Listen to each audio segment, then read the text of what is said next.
Seorang pemuda tiba-tiba saja diminta untuk mengurus hotel milik keluarganya karena sang paman telah wafat.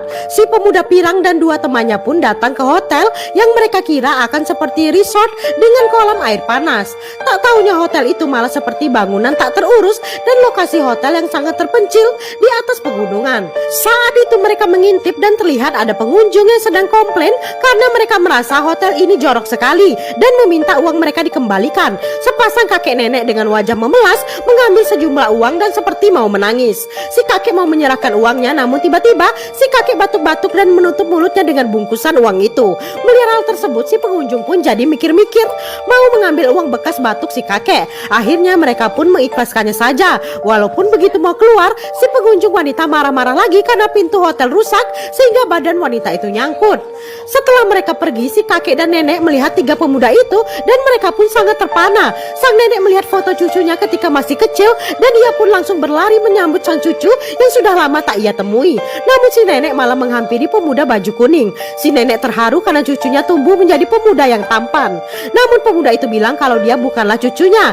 Si kakek malah mengira pemuda yang di ujung satu lagi yang merupakan cucunya karena gigi pemuda itu mirip dengannya. Namun pemuda jaket hijau itu juga berkata dia bukanlah cucu si kakek. Si nenek dan kakek pun akhirnya melihat si pirang yang sedari tadi tak dianggap dan mereka tak menyangka malah si pirang ini yang merupakan cucu mereka.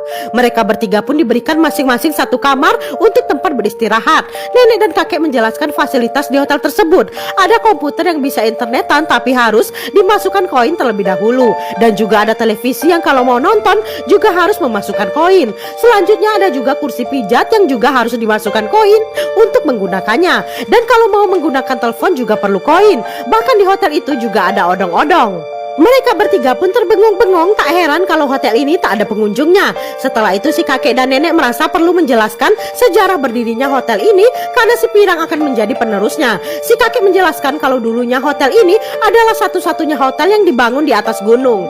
Si Kiki langsung terkagum-kagum dengan sejarahnya.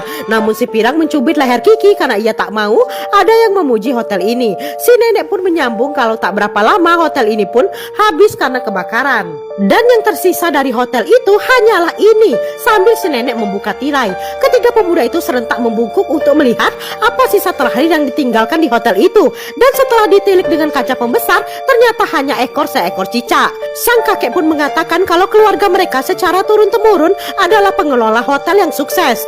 Sang kakek pun menunjukkan hotel yang dikelola oleh ayahnya dulu yang merupakan hotel besar. Setelah selesai menjelaskan sejarah keluarga, sang kakek dan nenek menunjukkan kamar yang akan mereka tempati. Para pemuda sudah masuk ke kamar masing-masing.